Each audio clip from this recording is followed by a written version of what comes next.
How, There he is. How are you doing today, Christian? You doing okay?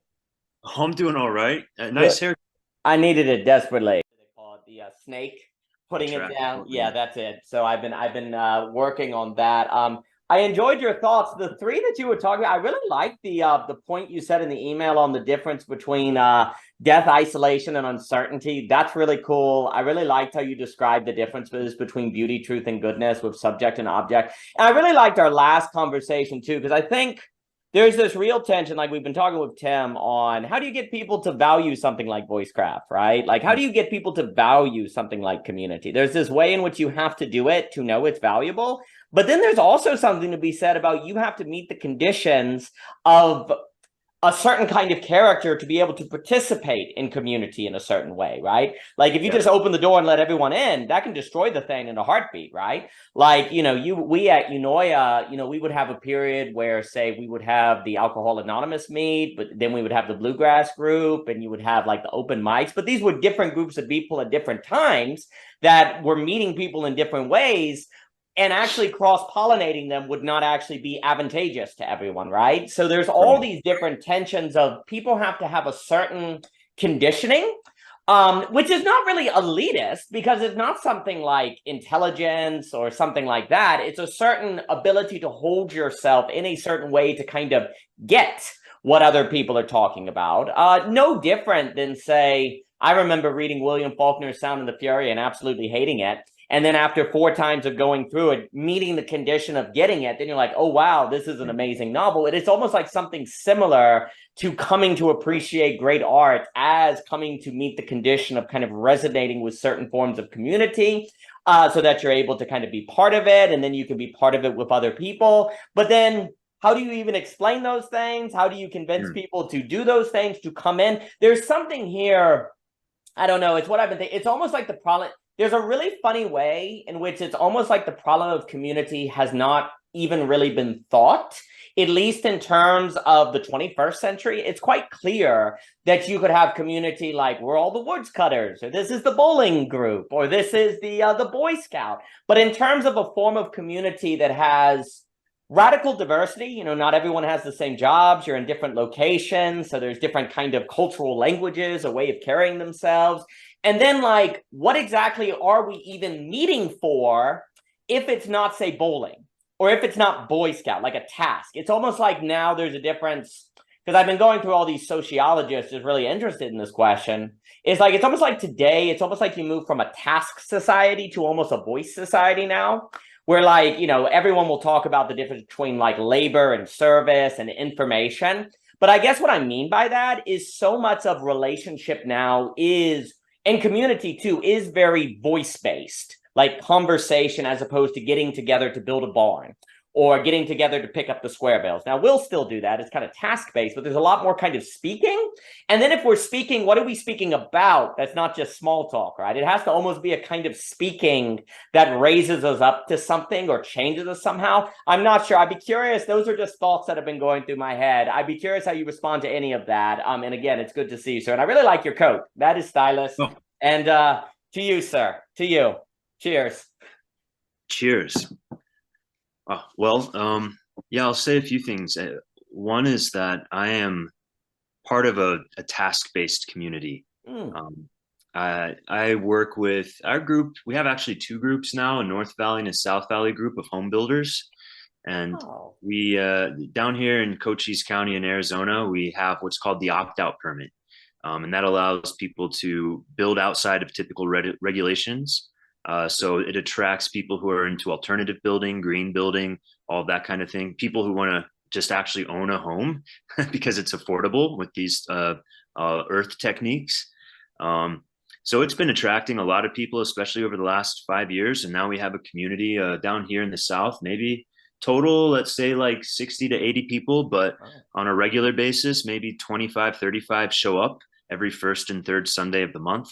And we go to a different person's house. We help them build all morning, and then they make lunch for us. And it's a great friend group. And to me, it's kind of it's got to be one of the most authentic forms of community because it's centered around a task, but that task is being alive and growing Mm. food and building houses and shelter. So That, it's very simple. There's no politics to that. There's no social this or that. It's just building houses. So I love it, and it's great. And it is diverse in the politics. You got some people who are very libertarian, and even a few people who are a little bit on the what election denier and that kind of thing, and off. But then you have hippie LGBTQ people and artists, and it's the whole mix of people. But on the whole, everyone is pretty cool and pretty smart and sharp and very friendly and very helpful and works hard.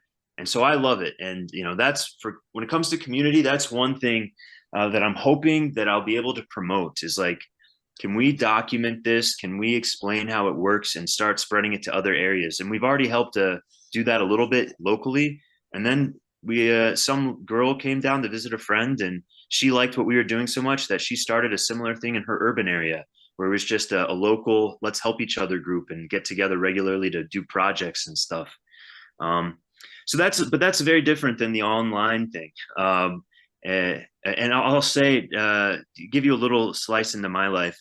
I just went to a congressional committee hearing yesterday to testify because some legislators proposed that the whole state of Arizona be able to opt out of building codes like our county here. Um, but it was insane, man. I've testified twice now, and it's got to be one of the most disheartening things you can do is to see how the sausage is made in the political system. The partisan clown show is it's a mess, man. I don't even want to think about it too much because then I'll start thinking about how to fix it, and I'm pretty busy trying to fix other stuff. But I do a lot of local political work, which is something I never thought I'd be doing. So I do tend to think about things in terms of roots first, and my history with the liminal web and chit chatting about all these high level philosophical deals really started with the pandemic, actually a little bit before. But I have like a really strong drive toward action and tasks. So after a while, I was like, I need to put more of my time and energy into tasks, and so I've limited my philosophical time. Anyway, so you were asking this question about of like kind of like conversational aptitude, if I could try to put it some way. And that's I think a really important thing, and I do think about that sometimes. And one project that I'm working on right now, I don't know if you know Aaron Rogerson. He used to be a regular around the Stoa, and uh, I'm actually house sitting for his friend. Who it was kind of a serendipitous connection that my local community had a connection to the liminal web. Um, but yeah, here I am, and he is working with me to build what is going to be kind of like an open source Stoa, but really it's just a kind of a general purpose DIY system for people to meet up and have conversations. Um, and so I'll explain that a little bit, and then I'll tell you how I think it might tie into like helping people increase their aptitude.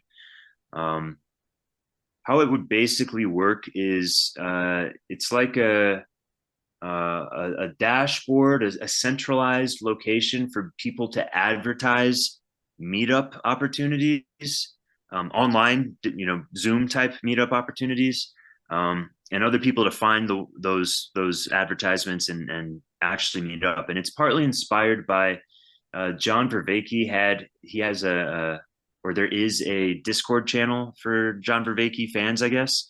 And back in the day, they took his idea for what he called philosophical friendships, 4x4 philosophical friendships. And it was just this basic schema for how four people can get together over four set conversations and have a deep chat about philosophy, right? And it was a very like autonomous process. Someone created a shareable Google spreadsheet that allowed everyone to sign up, and so everyone organized into groups of four, all self-served, and it went off without a hitch. It was very fun opportunity to meet new people who are interested in philosophy and have deep conversations. And I was like, wow, this is a great model, and this needs to be made available to more people. And it's really simple. It doesn't take a lot of overhead. You're not trying to like rebuild a social media ecology or something like that. It's a very basic tech. And so we're just started working on that, and hopefully we'll get it up and running. And but what I hope that happens is that as something like that, maybe it's not us, but I hope something like that develops and takes hold, and then becomes more available to more people, kind of, gets a following, and slowly but surely people are like, they start hearing about, yeah, you can sign up and have these interesting conversations and they're really fun and blah, blah, blah. And they can be all kinds of contexts. It could be philosophy, but it could also be meditation, or like a kind of somewhat therapeutic leaning conversations, or a book club or whatever. But that, because otherwise I feel like there's not good opportunities for people to develop that certain kind of social skill, because it just doesn't exist in the wild per se in your day-to-day life, right? You're just kind of chit chat here, chit chat there, but there's not intentional, we're here to talk well with each other. So if we can start proliferating that, that'd be great. But that whole idea kind of speaks to my tendency to think like trickle up, right? Like create a context in which this can develop, rather than trying to like architect and mastermind the perfect system that's going to pull everybody up to your level. Give them an opportunity to build themselves up. So that's some thoughts on it. Well, that was magnificent. First off, what you were saying about task societies, I think one of the things that we're in big trouble over is not really realizing what you described, is how the ability of a task to create an orbit for diversity that allows people to then relate through the task, versus there's a way in which people to relate directly, just directly without any task to mediate it. And there's great diversity in that direct interaction, tends to lead to misunderstandings that then get filled with like political games, manipulations, avoidance, and things like that. So there's a way in which without a task, it is remarkably difficult to bring people together, to have an opportunity to work across difference and actually come to appreciate difference, in the same way that basically it's kind of like when you go outside the movie theater and the light is so bright you can't see it, it like blinds you. Likewise, there's a way in which tasks have a critical function of helping people warm up, adjust to diversity. Whereas if they come at it too directly, they tend to have a pathological response or get emotional or get hurt or things like that. And so tasks, like also too, tasks allow people to learn something about one another in a situation that you cannot learn merely from the exchange of information. And one of the great problems is that we're trying to, in an information voice-based society, we're trying to learn about people through information and in beliefs and expression, which means there's always a radical limitation to what we can know about people, because you learn about people not so much directly, like algebraically point to point, but in terms of a situation more geometrical in which people are in. And that's what tasks provide. And what has happened is, as we've moved away from blue collar, away from manual labor, we've also left behind tasks and means of mediation that we require to actually know thyself and to know others. Because when Socrates says that, it's more in the context of a gymnasium. Know thyself is not merely propositional knowledge, but an entire like, see if you have what it takes, see if you can rise to the occasion. You have to go through difficulty, you have to go through situation. And if you remove that, then you actually don't even know who you are, because you only know information about yourself. So what we've done is we've left tasks behind and not replaced them with anything other than just the exchange of information. And that will never do it. And it's not by chance then you end up with tribalism or people not really able to help handle diversity, because diversity is something that human beings, with their lizard brains, as Seth Godin put it, their face value, we do not as human beings handle diversity naturally or well. It is not something we're good at. And one of the virtues, of like work and capitalism was that it provided a way for people across diversity to relate to one another in terms of work, task, and occupation. The problem is it also creates the temptation, though, of flattening or compressing people to that designation. If I know that, we can relate to each other through money, well, that creates a way that through diversity we can relate. But the problem is I then start treating you as merely reductionistly that money. And so diversity then loses its actual substance. It becomes more of just a surface thing over business exchanges, even though there is a value in the tasks that can be found in markets to allow people to relate in terms of those tasks. It's just very difficult to not let those tasks become reductionistic. So for example, if I look at a painting and it's worth $10,000, I can go, oh, maybe there's value here. But you see, the problem is then I say the value is the $10,000 as opposed to just using that as an indication to say, think about it, right? Or then we just get speculation and manipulation and different things like that. So then, reasonably, people are like, well, we want to be more authentic. We don't want to have tasks or work or occupations be the grounds of relationship. We don't want that to occur. But the problem is to leave task behind entirely. That requires a very difficult working of the subject to handle diversity, which I don't think which gets into things like the philosophical friendship or psychoanalysis I'll talk about, or the ability to talk about emotions and to know how to handle emotions, right? So that's a skill-based thing. And it's really interesting because it's like what we're talking when you're talking about, and one, I salute you for going into the political arena and trying to deal with all those things. That is incredibly difficult. I remember trying to, when we were trying to do downtown festivals, trying to convince the local government to let us plug up a microphone. And you would have thought we were asking to release wild animals, zebras or everything. It was like, this is impossible. Electricity is impossible for something other than a restaurant. It's like, okay, we're sorry. So I salute you. But it's interesting how it's like there's a form of philosophical friendship or conversation skill that's kind of bringing together voice and task.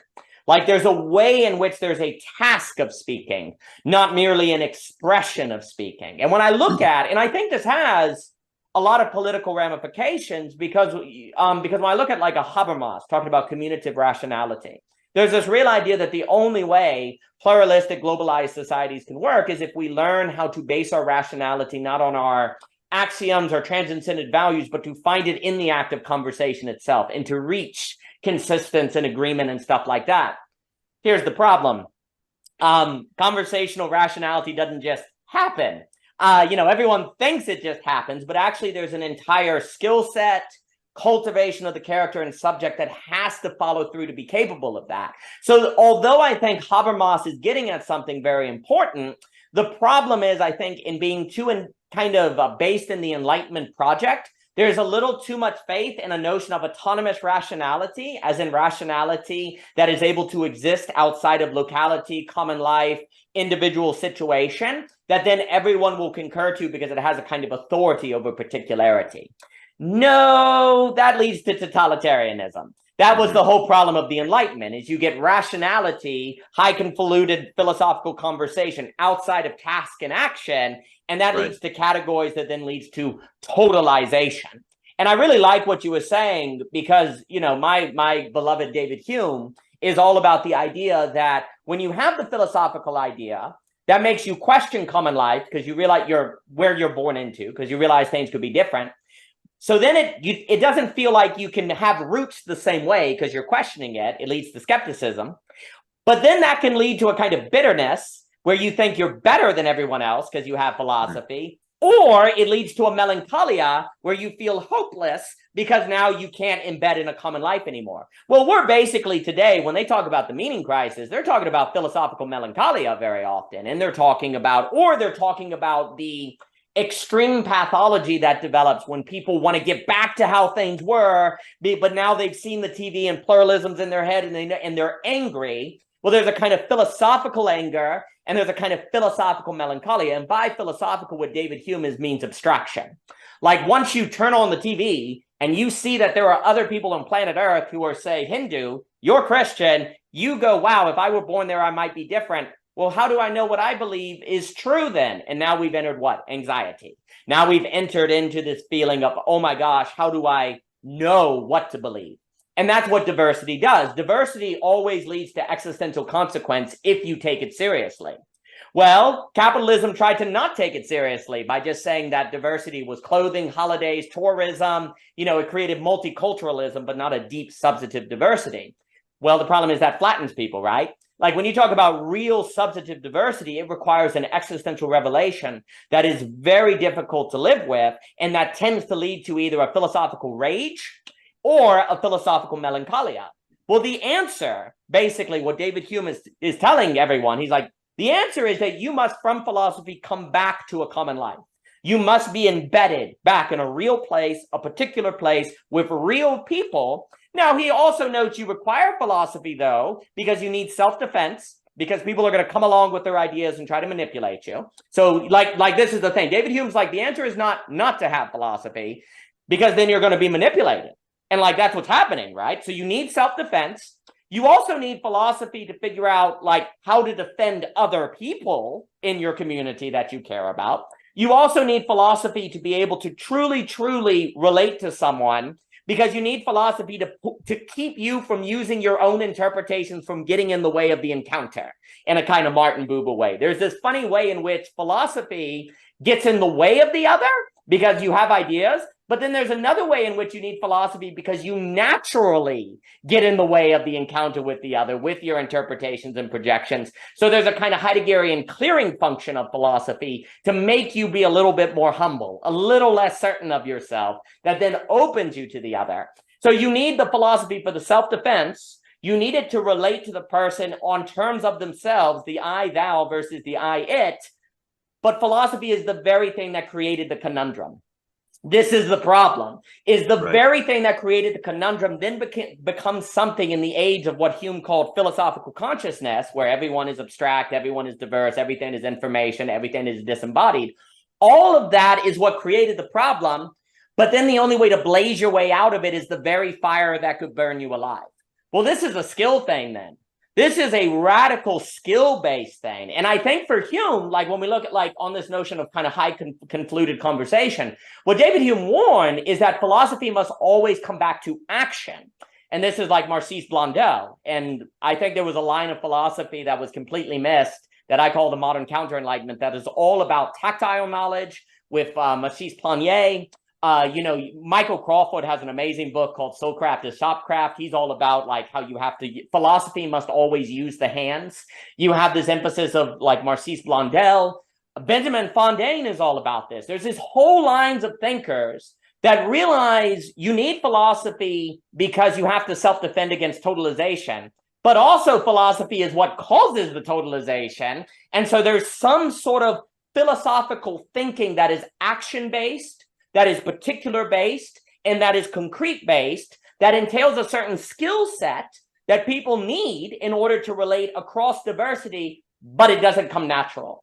And that's that whole realm of thinking, which honestly, when I look at Vervaeke, a lot of his thinking is very much aligned with the modern counter-enlightenment. A lot of these people like Peterson, like he's now talking about the counter-enlightenment. Well, the counter-enlightenment was all about the biggest problem of philosophy is philosophy. Like the greatest problem that philosophy has to overcome is itself. And the more globalized the world is, the more that becomes a problem. And so this is what we have to think. But then, of course, and then I pass it back to you, by definition, this is ground up. It cannot be top down because it is a skill-based defending a common life that entails and embedded in that common life that then helps you mediate that with other people that don't necessarily share your worldview in a manner that maintains the relationship as opposed to keeping it from being pathological. So I think everything you're saying is exactly right. I think it is a problem, this unbound philosophy. It's definitely what they teach at the university. I think it is very difficult as a human being not to fall into that, because as Hume warned, it brings a feeling of power. I have the truth. I have the system. If everyone had this, things would be fine. And even if we know we're not supposed to say that, it's very difficult not to think that way. And so there's this human investment that has to be worked against very, very hard. So I appreciate everything you were saying. And I think the notion of today, we've moved in kind of voice-based community but we actually need to think about it as kind of a voice skill-based community. Or what are the skills of interaction? What is a communicative rationality of a Habermas that is not prone to a totalizing project of the Enlightenment, but somehow helps facilitate relations? So I appreciate what you were saying. Yeah, one thing that comes to mind is the ox herder metaphor.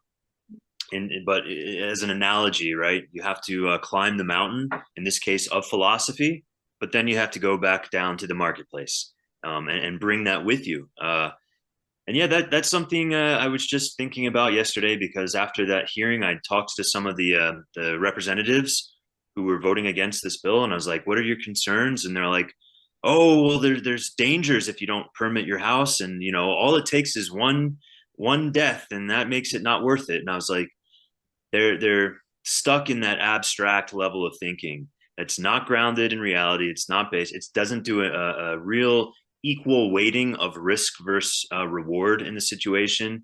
And sadly, it really plays into the nanny state leftist government overreach type of stereotype. So today I'll probably be writing a letter to the Democratic senators and representatives, trying to sway them and make this a bipartisan issue, and basically draft up a story that says, and I'm sure you might know this, but in droves, millennials and Gen Z are moving to rural United States. Uh, and that includes left people and right people, maybe even more left people than right. I don't know, sure, but down here it's like the whole spectrum.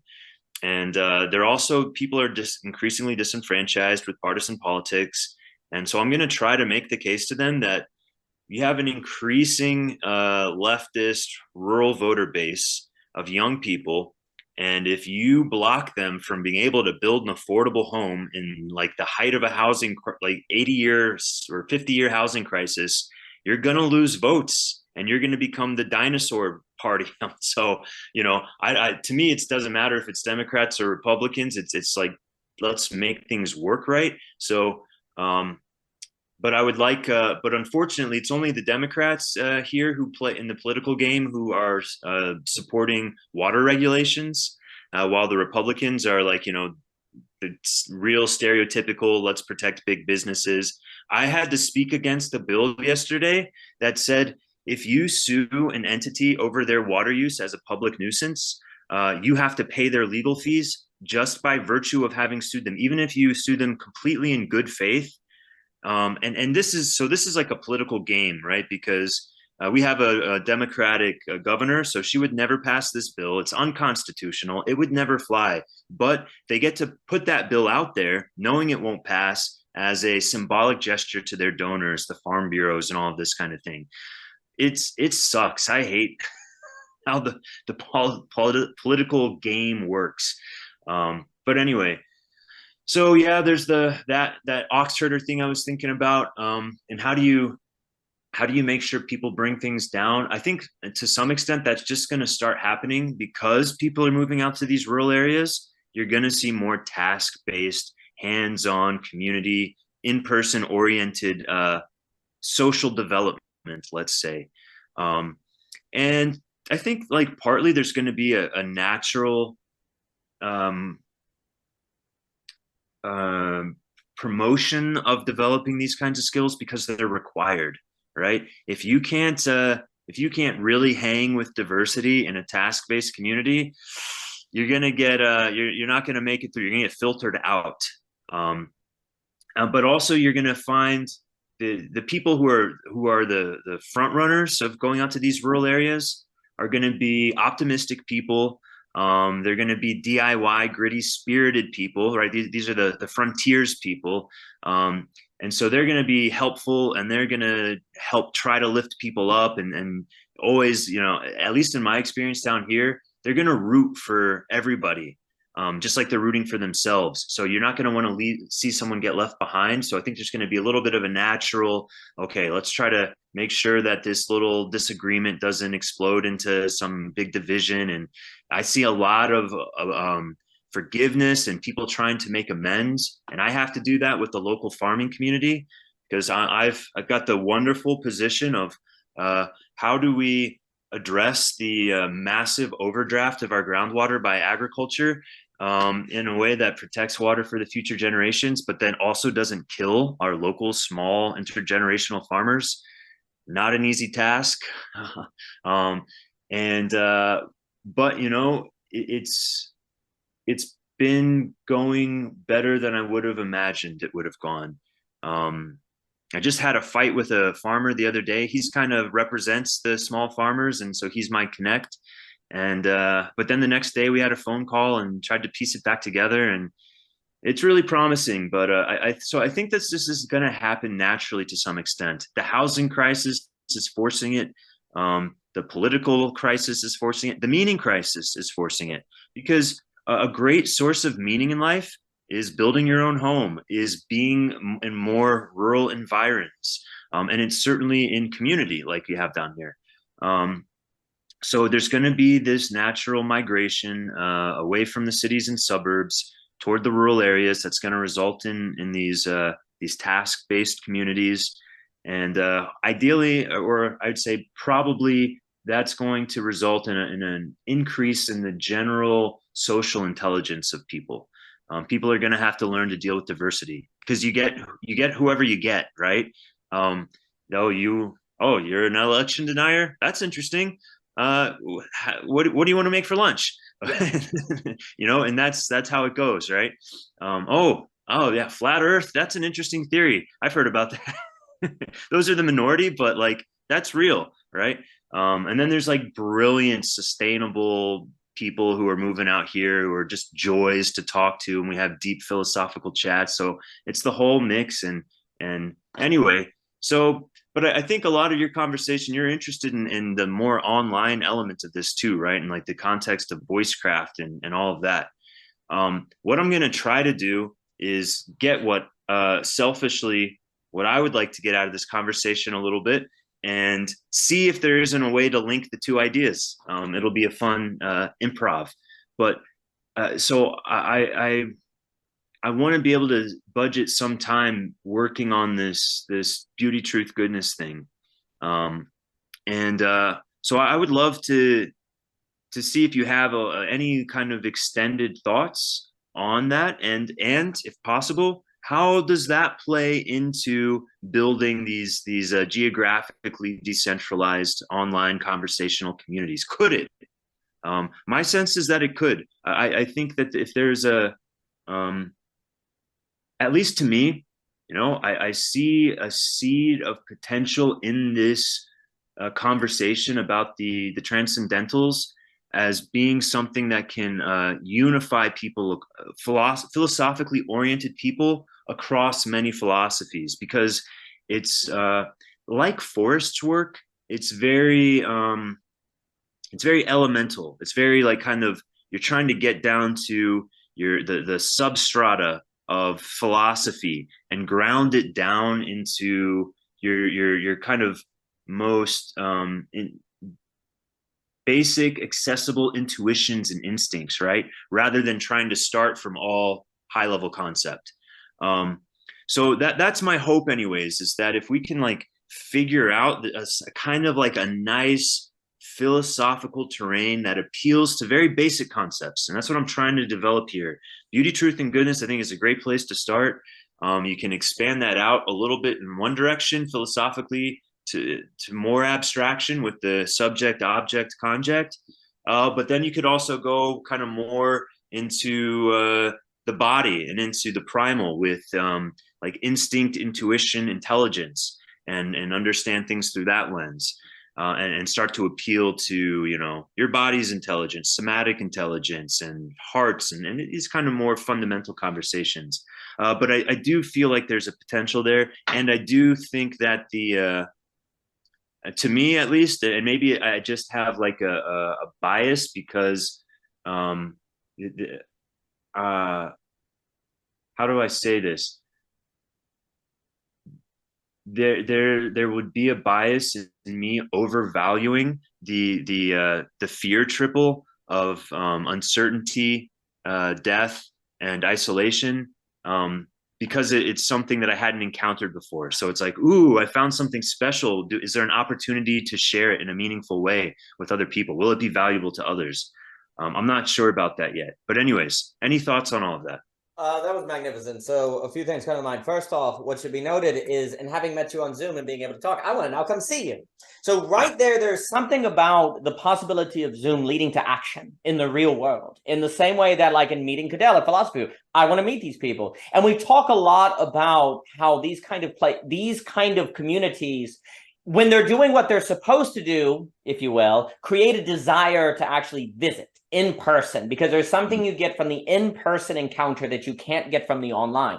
Now, I think there's a danger in saying the online has no value, or that because I wouldn't have met you without it and I wouldn't have had these communities. So there's some sort of bothness here that when it's done, it creates the desire of coming together in person. And we've had people like Jacob Kashir saying people visit us who otherwise would not have visited us, and so on and so forth. And that dynamic is what I'm interested in, because we ran Unoya with Evan Hansen, Bernard Hankins, which was a art gallery venue performance place for like 8 years in Charlottesville. It was a building, it was in place, we had open mics, communities, all these church met there, bluegrass, all these different things.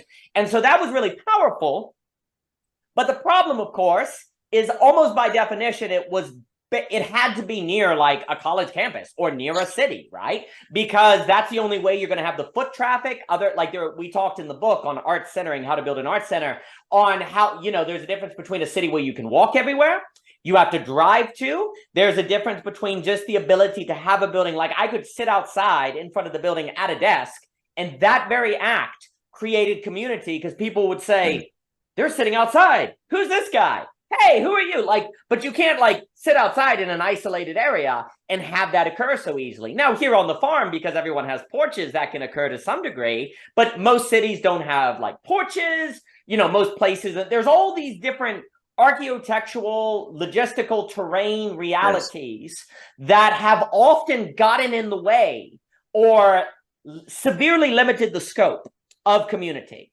Precisely because if you weren't in an area with the foot traffic, maybe it just would limit, especially if you were looking for a foot traffic with people maybe interested in philosophy or interested in art or interested in ideas, but also were not just heady. That's a kind of person you're looking for. Well, the probability of encountering that is incredibly low, right?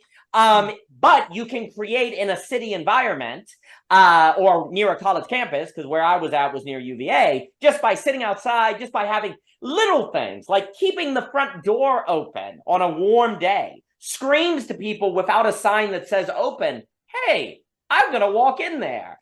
All of these little things you can do to help create the nexus of interaction that has a naturally sort of sorting organism, not in an elite way, because people would come and say, oh, this isn't what I'm interested in, leave without anyone having to test them or something. It just naturally in the architecture had this ability of some people coming in saying, oh, this is what I'm looking for. Other people coming in say, this isn't what I'm looking for. And that's great, because there are other communities that do other things that resonates with different people. And that's the beauty of diversity, right? But that sort of dynamic pollination and movement tended to historically be bound to very precise logistical realities. Well, that's where the city did so well, right? That was the great advantage of the city. But of course, when we look at books like Scale by Jeffrey, even Jordan Hall talks about this, the concern was what? Scales were accelerating people to death. They were growing too quickly, right? They had all these sort of ecological, economic housing bubbles, all these things that they tended to create. Well, now you have people moving outside, and I don't think it's by chance that people believe that's a reality precisely because of the internet.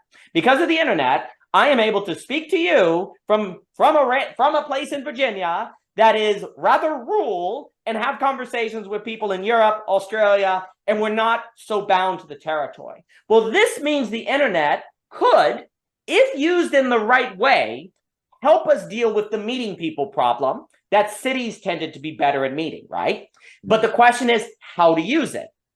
I'm very bullish on Zoom, not so much Instagram, Twitter, and Facebook. I think these technologies are all different because there's no doubt that most social media technologies favor attentionalism, right?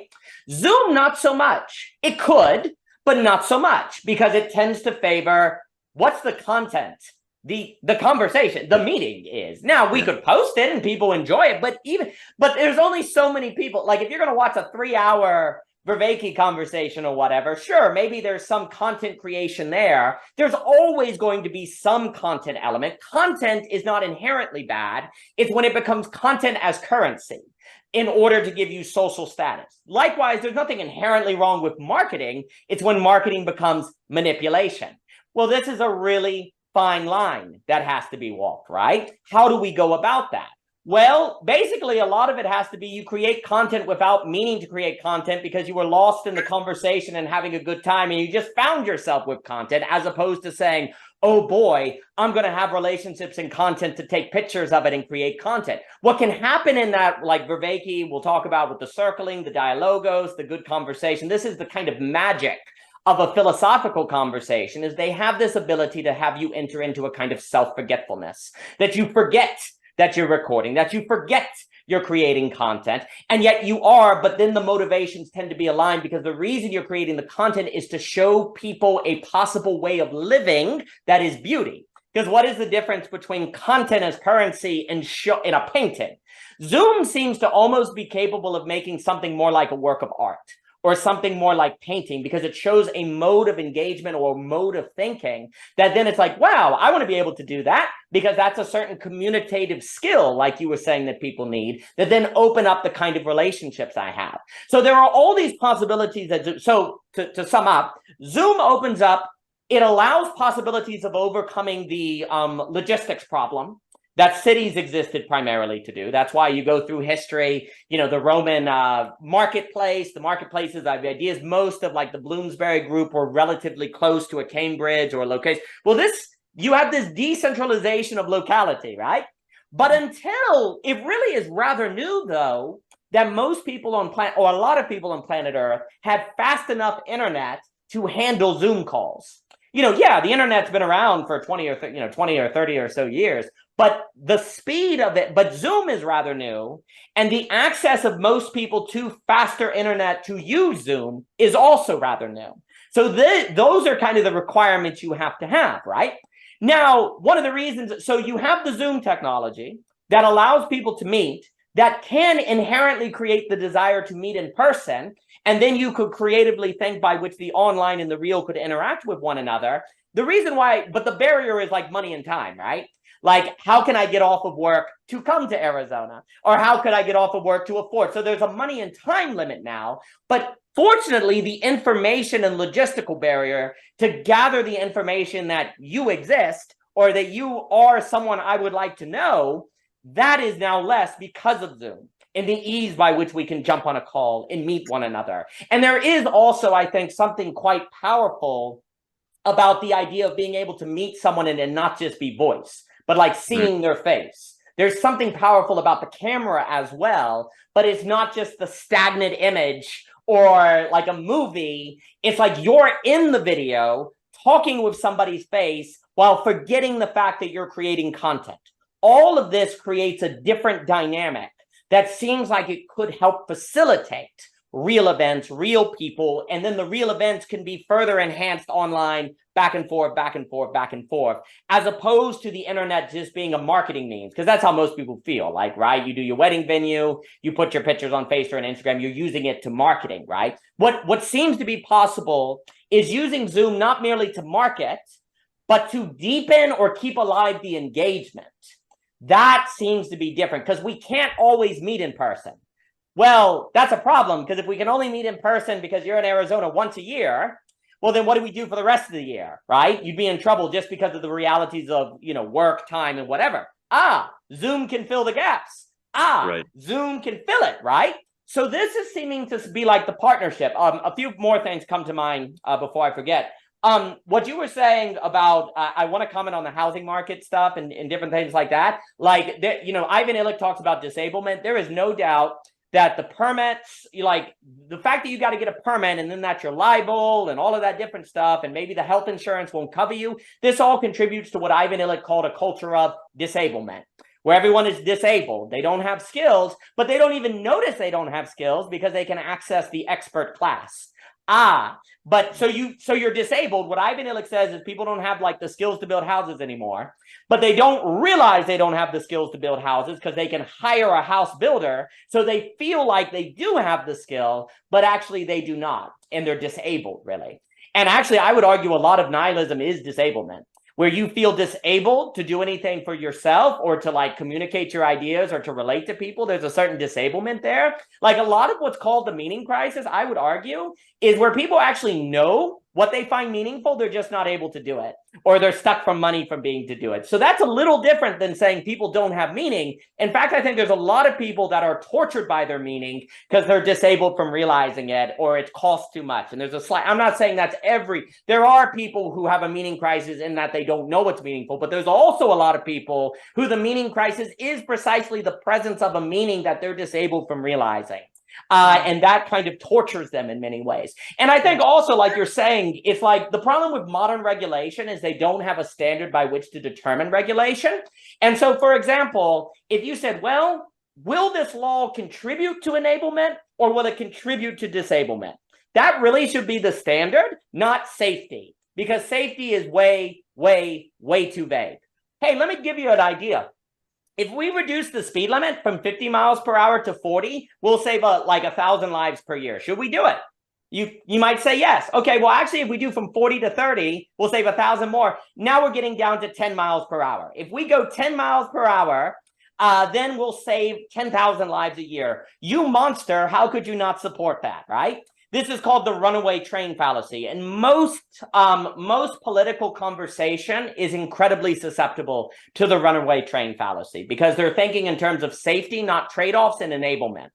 And that right there, though, is an example of why you need philosophy, because you need philosophy to realize there's a runaway train fallacy, and you need philosophy to ask what should be the standard of law. Like when you're talking about the idea of like people couldn't sue companies that destroy water, you're basically saying that people are what? Disabled from defending their water because they wouldn't be able to. So that's a disablement. And likewise, the permits disable people from being able to build their own houses. So the problem is, the reason why it's very difficult to know where to vote politically today is because both parties are actually in favor of disablement in different ways. And what you're looking for is a political party of enablement that is enabling, empowering individuals so that they can actually live their own life. And actually, I think that ties exactly to the diversity problem, because tasks allow you, like, let's say you're really pissed off at someone, but you need them to fix your pipes.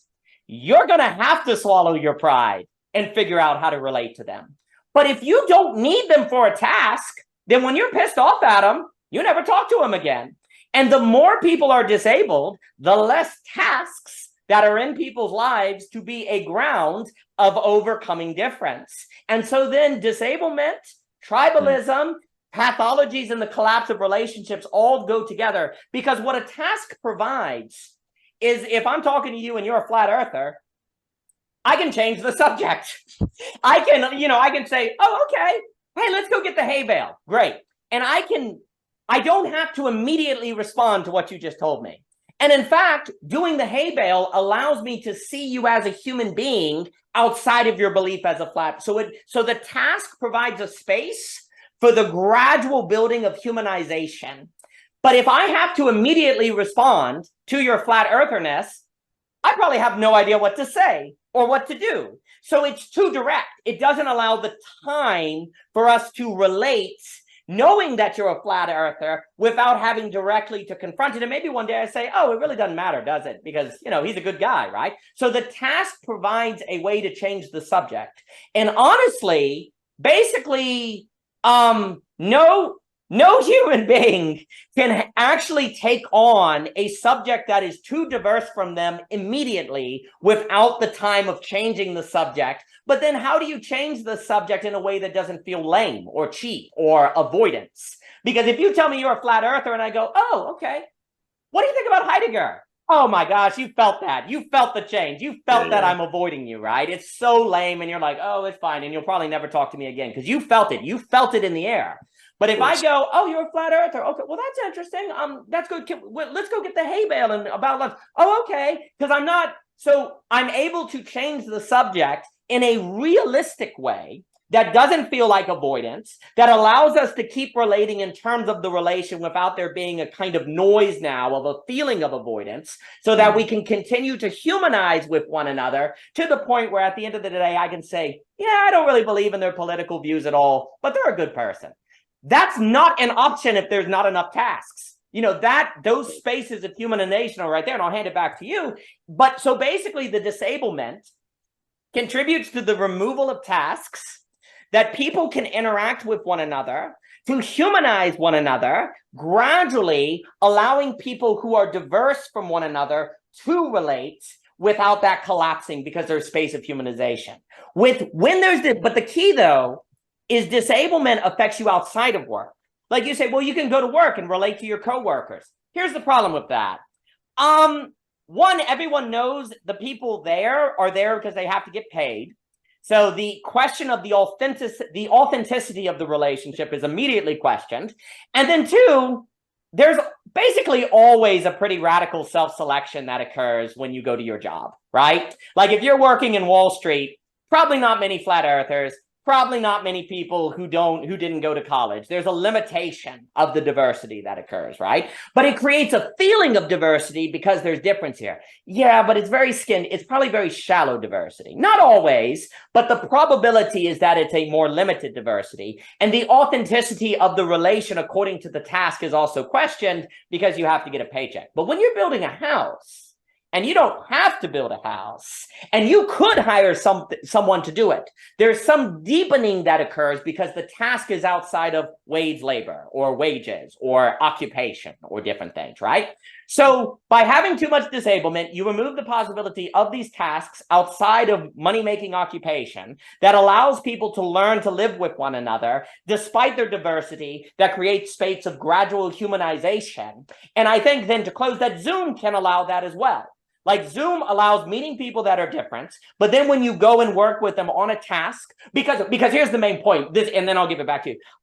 The reason why beauty, truth, and goodness here may be very unique is because they actually are tasked. There's a kind of task to them. Like beauty is a task. Like to be able to apprehend beauty, there's a certain work that has to be done. Likewise, goodness, there's a certain work that has to be done. So, okay, you're a flat earther and an election denier. All right. But now we're going to go back to the task of figuring out how to apprehend beauty or to experience beauty, right? So It's not the same as building a house, but it's actually still a task because it requires you to do certain things. I would also note that the reason why we're basically in huge trouble regarding democracy and freedom is because those are tasks too. We think that democracy and freedom are legal conditions. No, democracy is a task that you have to get good at and know how to do. Democracy is not merely a voting structure. For Tocqueville, it's basically conversational skills, like we were saying at the beginning. That is democracy. So it's not by chance that as we've stopped thinking about democracy as a task, it has become very anti-pluralistic. Like people in democracy are not pluralistic anymore. Well, of course not, because the only hope of democracy creating the condition where people across diversity can warm up to one another is if people think about democracy as a task, because it goes back and be like, okay, I'm a Republican, you're a Democrat, I think you're crazy, but we got to make democracy work. We got to make the house, we got to build the house. It's the same imprint. It's like, I may think you're crazy, but I need you to help me with my pipes. Otherwise the house doesn't get built. So I have to come to terms with my dislike of your views. Likewise, if we think of democracy as a task, I may go, I don't like how you think, but I have to work with you because otherwise democracy fails. Likewise, right. I may not like what you think, but I got to work with you or otherwise freedom is lost, because it is lost, because freedom has to be, because I'm going to start passing laws to restrict you. I'm going to, whoever I disagree with, I'm going to start passing laws, or I'm going to create disablement for their own safety or whatever. So I think all of those go together. And I think beauty, goodness, and truth can be thought of as tasks that then Zoom can be a space of training ourselves to get better at, that then is for the sake of experiencing them in the concrete lived experience, back and forth, back and forth. And then there are simply questions then of how to finance in such a way that people have more time to go visit in person or to do in-person events or to facilitate these things, because we are not so bound by the fact that I got to do another wedding at the venue or I have to make checks. So those are some opening thoughts that come to mind. Okay. Yeah, I think well, the idea of beauty, truth, and goodness as tasks, I think I agree with. And that's one thought I've had, is that it might be able to be a really nice foundational framing for how to develop an ecology of practices. I have already done some work in that regard, but I was using the head, heart, gut frame, and I like that one too. I think they're very compatible. But anyways, I think it's especially for folks who like the who like models, who like where there's things fit together and this hits that and it's nice, like elegant simple geometries of meaning. When you can provide a nice little framework, uh, that I think is attractive to people. It kind of makes your brain sing a little bit. um, so if you can approach your own ecology of practices in terms of beauty, truth, and goodness, you can start to build up a bit of a diagnostic muscle, and a prescriptive muscle, and saying, yeah, I need to really focus on the beauty here. I want to expand my ability to apprehend beauty. Or, oof, yeah, someone pointed out to me the other day, I might have a little bit of blind spot about something, and I need to really challenge myself in the realm of truth. And what are some practices? Oh, let me look in the beauty, truth, goodness book, and here's some nice ideas for how you expand your truth capacity, and blah blah blah, right? um so yeah, I resonate with you there. uh on the question um of Zoom and community and meeting up and all this kind of thing, my well, let me say a few things. Like, back when I was more first of all, it's pandemic era, right? So more, excuse me, online social engagement. There was, and still is, a lot of thought among these liminal thinkers, let's call them, about, well, we should all get together and start a community and blah blah blah. And there's that lack of diversity you're talking about.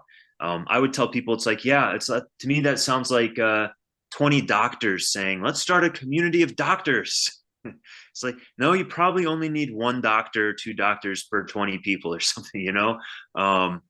So my thought is, like, people, and I think part of the problem is that, and I want to do some writing and talking about this. It's a matter of courage, I think. I think that probably among, like, people who are kind of sense makery people, they don't have a strong sense of confidence about bringing those skills and attitudes they have into a diverse social setting, where they might then, first of all, have to play that role and be confident enough to be the sense maker in a group of people. And two, they might just not quite have the social fortitude to navigate the nitty gritty reality of diversity, even though they can speak very elegantly about the need for it and all that kind of thing, right? So I'm hoping to try to. I was going to do a talk with Jason at Doomer Optimism about this, but yeah, I want to try to encourage sense makers to be like, no, no, no, you don't need to, like, all band together into a sense maker guild or community in like whatever, Costa Rica or wherever. Maybe you need to, like, be your local sense maker, and I want to promote that idea. Your community probably needs your skills. They need someone who has some philosophical fluency and can knows, like, how do we ask the right question in this situation, or have we thought about, because I look around me and those skills are lacking in society. So I would like to see that happen, where instead of, oh, let's all band together, no, let's pollinate. You know, start meeting local people because they need you anyway. However, there's this right here is still very valuable too, right? So the kind of orientation I've taken is, like, maybe uh, there needs to be a geographically distributed network of sense makers who are helping each other be better local sense makers. Mm. If you follow, right?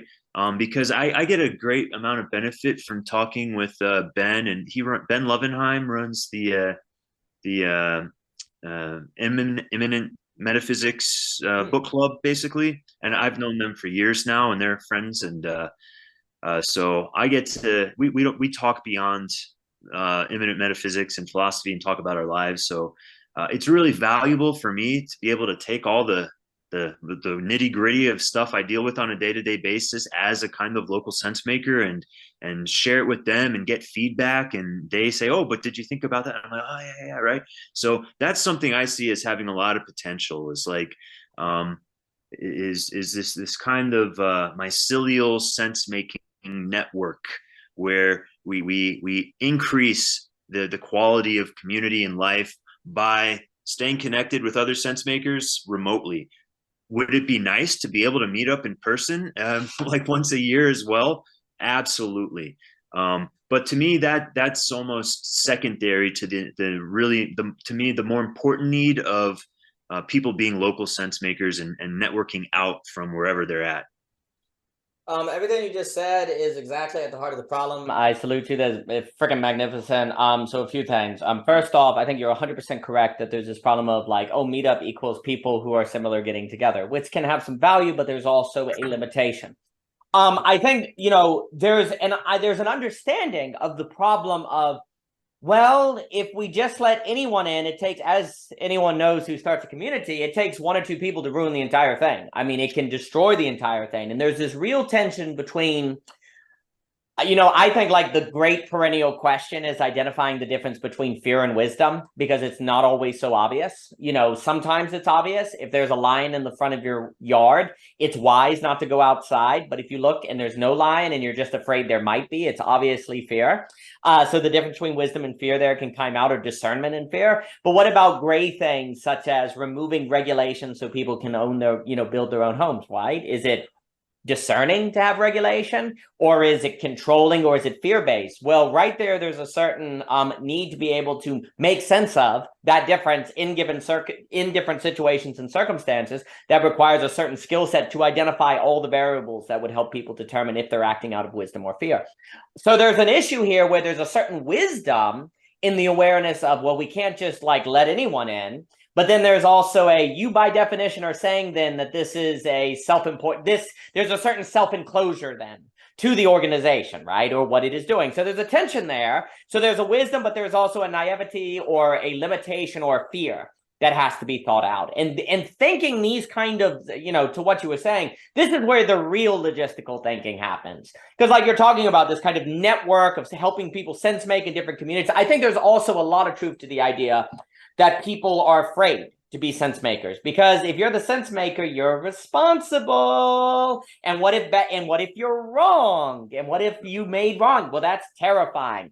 But you know, when the engineer builds a bridge, if they're wrong, people die. You know, this is life, actually. Like, there are real stakes to getting things correct. If I forget to turn on the heat or run the air conditioner too long at the venue, there's now water coming out of the air conditioning during somebody's wedding. It's your fault. So, you know, this is how it goes. But without risk, there's no skin in the game. And honestly, without, like Nassim Taleb talks about, without skin in the game, the quality of thought tends to suffer dramatically. Like, the lack of risk tends to result in thinking that is very lacking. You know, you need that risk. You need that investment to actually create something that is probably more valuable at the end of the day.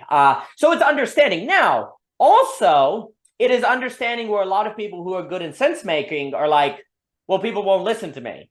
Like, if I go, you know, and there is something to be said about an educational system that trains people to say, you have your beliefs and opinions and no one can take that from you and whatever. Like, there's something about, for the sense maker to have a role in society, you do have to have a removal of the paradigm that people have a right to their opinion, or that there has to be a certain epistemic humility that has sort of been spread in the culture. And for me, this is why, like in our last talk, I always emphasize changing the education system from the trivia structure to a much more conversation, oral-based culture, because that allows a spreading of the epistemic paradigm to have the community understand the need for the sense maker, because it's not merely the sense maker telling you the opinion. They are literally making sense of the complexity, which then you're kind of used to in a classroom, that being something very valuable. So for me, the condition of creating in my opinion, like for me, this is why changing the education structure from the trivia model to basically a Zoom-based model or conversation-based model is really a kind of, I don't want to say prerequisite, but there's some sort of necessary shift for this for people to understand the necessity of the sense maker and not view it as, oh, they're the guru. Because that's the risk. You're like, oh, are you saying everyone needs a guru? No, we're saying literally, it's almost like sense tasking, or maybe it's frame making. Maybe it's because there's some sort like the frame maker. I'm going to help you frame this, right? You know, there's some sort of language here. When we say sense maker, it is not like a guru. It is this is a skill just like fixing a pipe, actually. Likewise, when we talk about the sense maker, it's literally a kind of skill in the same way that, you know, Mr. Deacon can open the engine and it makes sense to him, right? Like, so, but it's very difficult for people to see sense making as a skill when they come from an educational paradigm where intelligence means you're better, or you go to college and make more money, and it brings a certain social hierarchy to it. So that has to be broken down to create the social conditions that can see the sense maker as having a role, which then would probably make it easier for sense makers to have the courage to actively participate in their culture because they feel like they can be accepted. Because I would also say a reason why a lot of people run to these online communities is actually because a lot of them have suffered rejection. Like they can't find a place in the college. Their ideas don't fit into a specialized box, so they feel rejected. And so they're like, wow, I'm not rejected anymore. And that's completely understandable. But now we're at the top of the mountain and we need to come back down the mountain into common life. It's totally understandable. Like, I do feel like a lot of people on the liminal web spaces, not all of them, but a lot of them are the weird guy in their community who like philosophy and ideas and everyone else thought they were kind of silly, right? So there's a pain a lot of people have. And then for the first time in their life, they have found a relatively large number of people who actually like to talk about ideas and thinking and help them work through. And there's something it's like an oasis. There's something relaxing about that. Because the other thing too, like everyone on the liminal web, the majority of their conversations are still probably not philosophical. Like the majority of their week is full of interactions that are more down to earth. Since you only ever see them online having those engagement in those communities, it feels like that's all they do. But I think a lot of the people, actually, it's the minority of what they do, unless it's become their job somehow, or unless they've gotten it's a professorship or something like that. So there's another reason why I think people on the liminal web are not stepping. So there's like a twofold thing, I guess, is I think everything you described is 1000% correct in regard to what it needs to look like. So the question is, what are the conditions that are keeping it from being realized or that need to be addressed to work through? One, I think, is a lot of people on the liminal web have faced rejection, have faced kind of alienation, and that's one of the reasons why they're hesitant to go back into their societies. But then you also have societies that don't have the horizon of really understanding the need for the sense maker because of the associations they have from education, from learning, and also kind of paradigms of this is my opinion. So there's a macro social condition ethic that has to be reformed, and there also is a certain pain that has to be worked through, or fear of rejection that has to be worked through. Because when all those people then, and I'll give it back to you, when you have these people, and I love what you were saying too on the idea of like tasks of beauty. Oh, maybe I need to work on my self-deception, like truth, goodness, and beauty as kind of these categories of tasks, like to kind of organize ecologies of practice. I really like that. I think that's exactly right.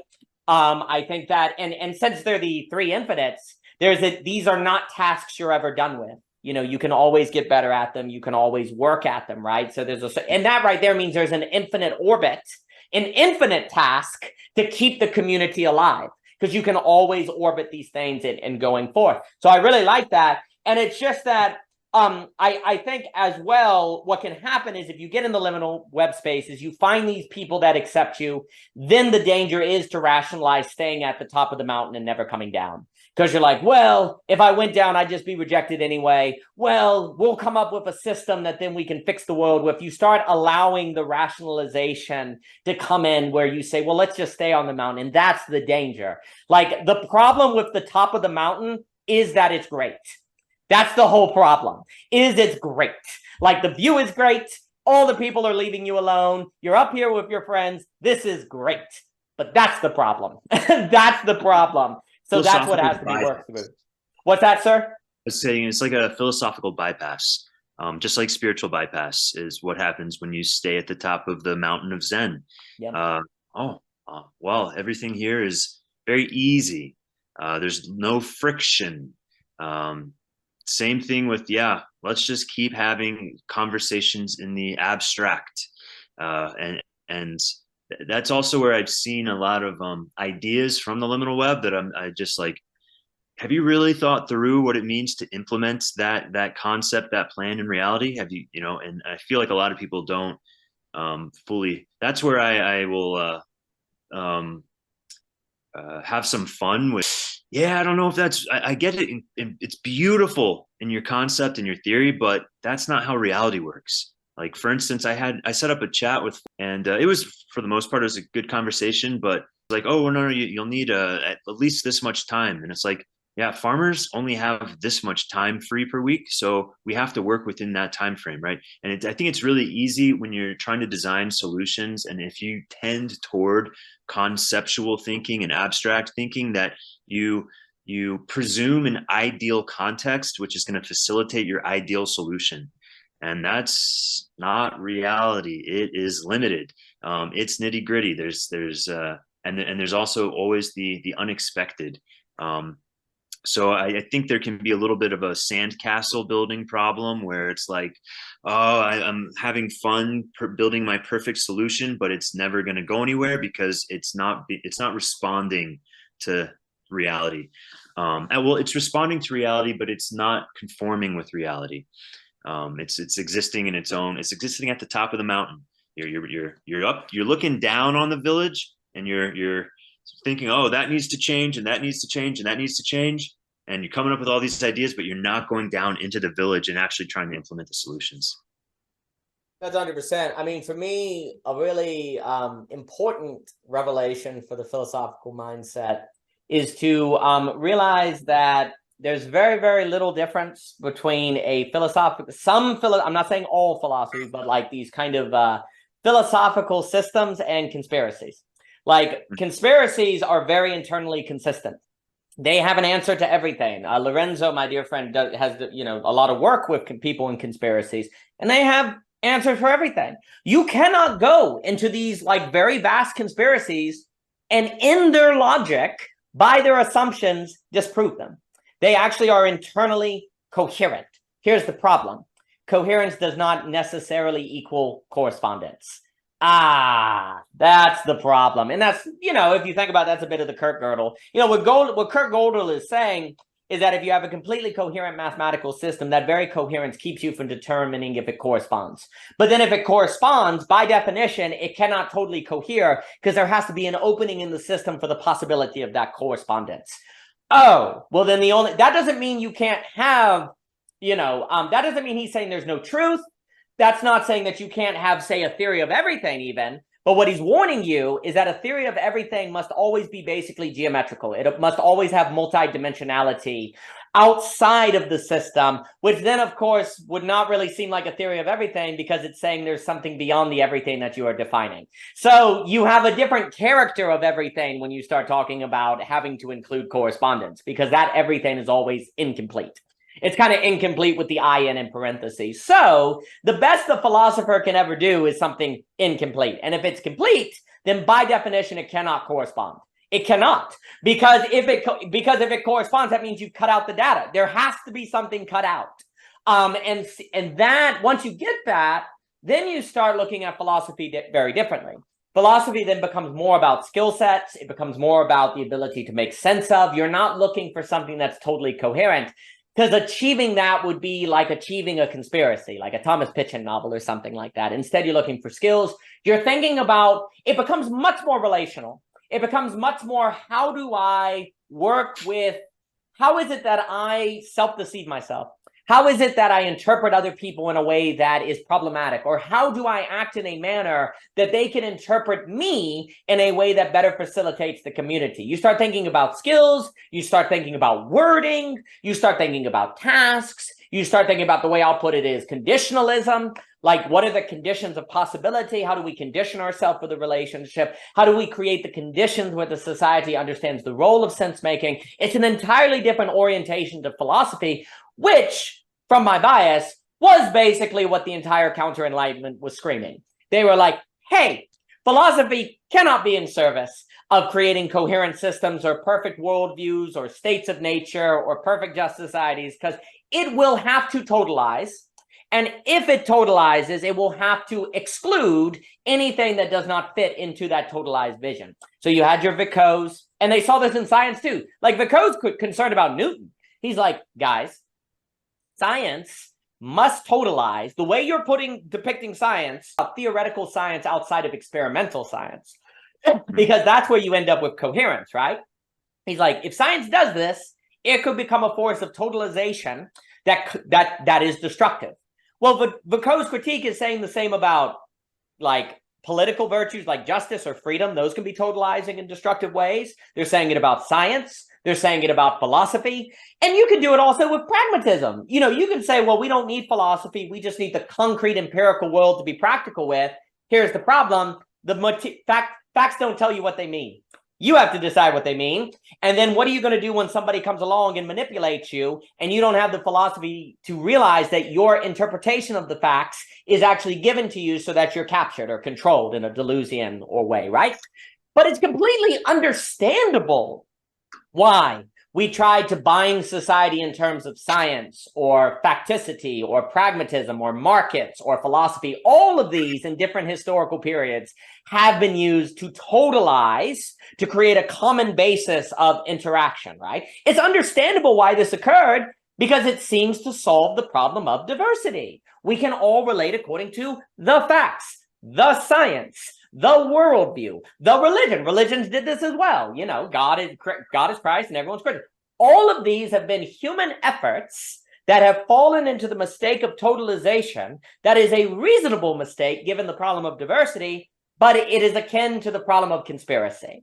And it leads to totalization and power. The only way basically to deal with all this is to start thinking about thought as skill.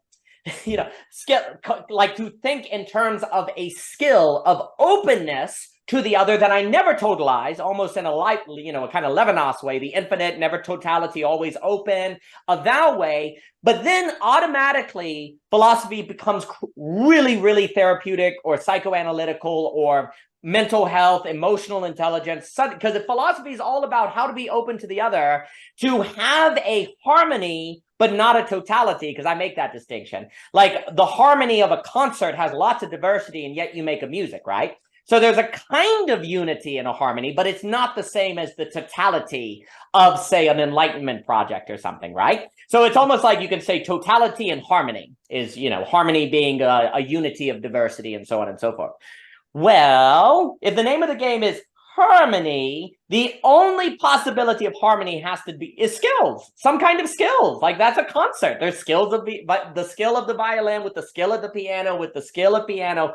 Harmonies cannot exist in reality without skills. So philosophy becomes all about the identification of those skills, the thinking of those skills, and how to myself avoid confusing a totality with a harmony and how to identify a harmony. It becomes very different. And for me, that's the kind of return of the counter-enlightenment, the thinking in terms of this kind of thing.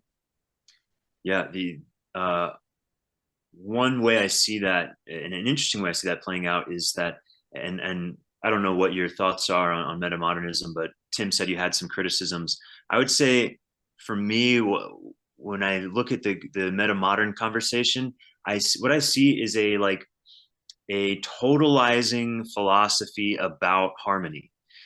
So it's this very subtle kind of trap, I think, where you're like, wow, harmony is so important. Let's totalize it. And you lose the openness. You said that word finally, because it was in the back of my head. That's the word I go to so often, is that, yeah, you have to always be in the open mindset. Otherwise you're restricting, you're totalizing, and you're going to make mistakes at that point. So there's like the philosophical, more like political, whatever, metamodernism. And then there's the aesthetic metamodernism, which is art, like whatever, and all that, it's genre basically. And And so someone posted on their Facebook group, "Oh, this new Andre 3000 album is so meta modern," and I can't stand that kind of thing. It's just this like weird way of kind of like philosophically colonizing your favorite cultures, you know. Um, and oh, I love this, and I have an identity as being meta modern, so I'm going to Yeah. call it meta modern, and it's going to fill in that void I have of who am I. Anyway, so I made this like playful post. I said, name any cultural artifact from the last, I think I said 70 years or 60 years or something, and I will explain to you why it's meta modern. Um, and it was really fun. I had never had so much fun. I actually even developed some new philosophies as I was playing this game with people, and people got that it was in good fun, right? So they were giving me really hard tasks, like explain why this like Australian kids cartoon is meta modern and blah blah blah blah blah. So that was a lot of fun. That's to me is the kind of cultural dead end of the philosophical conversation. It's like you can get to that point where you see the importance of openness, and then you draw a circle around the concept of openness, and it's not actually open. It's a subtle deceit, a subtle trick. Um, but yeah, but like I really like what you said there about what is the word you used? Orbital when you're talking about beauty, truth, and goodness. Did you Orbiting. use I was that saying word? like orbital and orbit. Yeah, yeah, yeah. Yeah, yeah. I don't. I'll have to think about that word more, but I really liked it, and it resonated with me. Um, but yeah, thank you for that. I do agree that there's like you said, they're infinites. So there's a never ending supply of exploration and adaptation, and yeah, I like that about it. The maybe I'm really interested to hear your perspective. If you have any thoughts, if not, I could talk about it. But if you have any initial thoughts about the fear triple of isolation and death and uncertainty, does it make sense to you? Does it Uh, lead to any thoughts? it makes, I think it's fantastic. So a few things come to mind. No, I think orbital, like when I look at Dante, classically they also talk about dance. Like dance is the Hmm. ideal because there's a certain orbiting and structure. There's skill, there's harmony, there's individuation, but there's also a coming together. So there's almost like the capital D dance is sort of what we're looking for. And I do think metaphorically that's a much more accurate.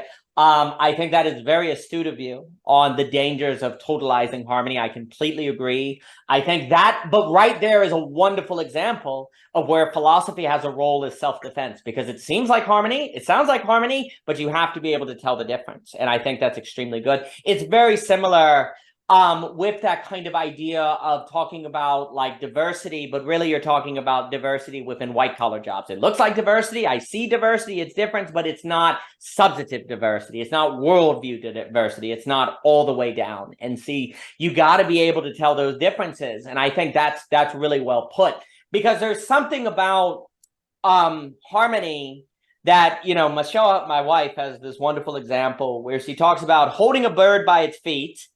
That's not good. But then there's also a never having a bird that's bad. So what you want to have is a kind of open hand where the bird can come and sit in your hand and then it can leave and come back. You know, it's like holding a pin this way. Am I holding the pin? Yes. But it's very different from this, which is totalizing. And then it's very different from this, which is kind of hopeless. Like the harmony is, what are you? You're at harmony with the pin. If you were to walk around, that means you're balancing it. You know the rate, you know the skill. Like to hold the pen like this requires a whole set of skills and trust in yourself and knowing the terrain. But if you were to hold the pen like this with your hand closed, you don't need any skills or discernment. You've got it, right? So I think what you, and I really like the phrase philosophical colonization. That's great. I do think, unfortunately, one of the things that really destroys art is people's need to put a label on it. Right. I think that's a terrible thing. I think I love what Walker Percy said. where he said, today, the only way to read a Shakespeare sonnet is to walk into your biology class, sit down and find it on the insection board. When you were expecting to find a toad in a fish, you need to be surprised by it. And he's like, the only way to actually do biology is to go into an English classroom thinking that you're going to read Shakespeare and finding an animal there on your desk that you're going to dissect. Because it's like, he's like, what's happened now is we have a preset complex that keeps us from experiencing. He has this beautiful part where he says one of the reasons why it's difficult for people to visit the Grand Canyon anymore is because they've seen pictures of it before they have arrived. So what they're doing is going to the Grand Canyon to confirm photographs that they've seen of the Grand Canyon, as opposed to actually being struck by the Grand Canyon. And so Walker Percy is great. He's like, imagine a world where the Grand Canyon had never been heard of. Nobody knew about it. And you were coming through the forest and bam, there it was. He's like, that's beauty. Not confirming the photograph, but the strike and kind of surprise of beauty. And the more and more you go into art looking to label it or looking to confirm a philosophy, the more and more you're removing yourself from the possibility of being struck by the art, because you're listening to confirm if it's meta-modern or postmodern or modern, and that keeps you from striking. So it's very dangerous. Now, again, there's something to be said about cultural studies, studying culture to identify changes and things like that. But there's always a danger to studies. Like if I'm a psychologist, it's very difficult for me not to treat people as what? Subjects. So, you know, subjects of my study. You start to treat people, if you're a scientist, you start treating people as a collection of facts and chemicals and things, right?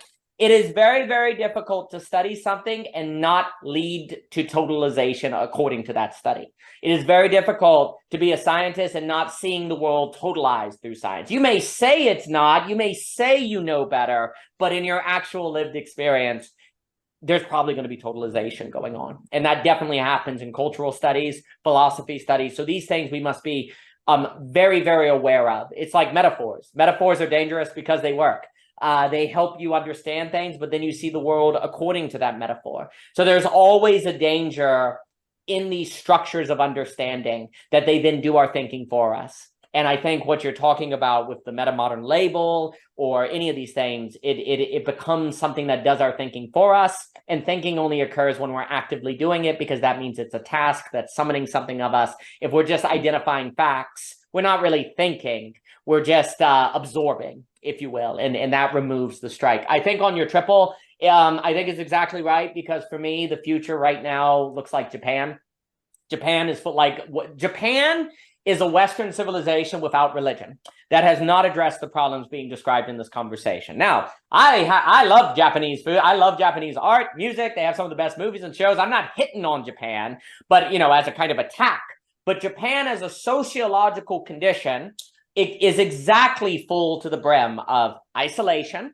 You have more Horigamis, people living in their apartment, never leaving, radical isolation. You also have older people living in apartments without any contact with their families. You don't have a lot of marriage, and you have very little children. It's also full of death. It's very old. You have, I think, every week, like a radical number of people are found in their apartments having died, and nobody knew about it for at least a week or two. You have a ton of that. And also Japan has an incredibly uncertain future. Their economic conditions are terrible. Everything is too expensive. They don't have job prospects. And so that's where a lot of the young men, they just stay young men. They don't become adults. They don't move outside the house because the future is too uncertain. And so what you see in Japan is what occurs when you remove religion, because again, Japan westernized without religion. That's what's very unique about like Japan as a kind of snapshot on where the world ends up. You see a lot of the difficulty of maintaining fidelity to truth, goodness, and beauty without religion. Now, I'm not saying it requires religion, because I don't think it does, but let's put it this way. Religion was the way to structurally deal with the problem of having people have a certain sort of task-based relationship to something metaphysical, that worked for most of human civilization. It came, of course, with the dangers of the oppressions and the bigotry and all of those different things. But we are yet to figure out a way to socially do something like religion without those dangers. You know what people are doing now to kind of make up for that? Well, they're either doing politics, they're doing, tribalism, they're doing online discussion groups that are totalizing. Like, the lack of religion is contributing to people seeking communities of coherence, because when things don't feel coherent, you look for coherence, but that's, of course, what? Totalizing in a very problematic way. So where we, I think, end up is something that looks a lot like Japan. And forgive me if my internet's a little bad. And I think what we see is when we sociologically look at Japan, you see that isolation, death, and uncertainty. And I think those characteristics are there. Low birth rates. I would associate when you talk about death, I think another form of death is never being born, just giving up. There's a kind of non-existence, you can say, that comes into play. Like, another form of truth, like what is not true is that which doesn't exist, right? So it's kind of non-existent. So you have falling birth rates. You definitely have people. I mean, what's remarkable is I would say the mental health crisis is a lot of result of people not knowing how to relate to one another. There is absolutely mental health in terms of schizophrenia, other things that are more genetic, but the majority of mental health tends to be a result of what? Relationships, people. Well, then that means you have two options for maintaining your mental health. One, isolation or learning these skills, or only having community with people who are like you. So it's anti-diverse. So what ends up happening is basically if we don't learn these kind of skills, you absolutely see isolation occurring because that becomes quote unquote rational to maintain your mental health. What other options do you have?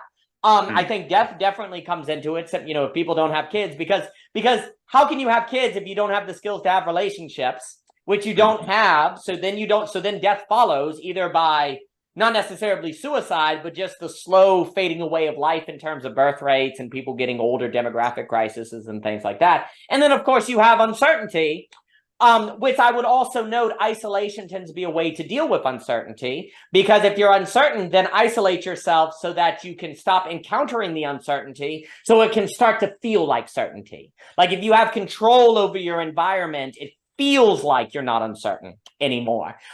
So I think all of those definitely follow as sociological, like they're definitely sociological realities. And I think like, when it comes to theology, because obviously when we talk about the true, the beautiful, and the good, these are theological principles.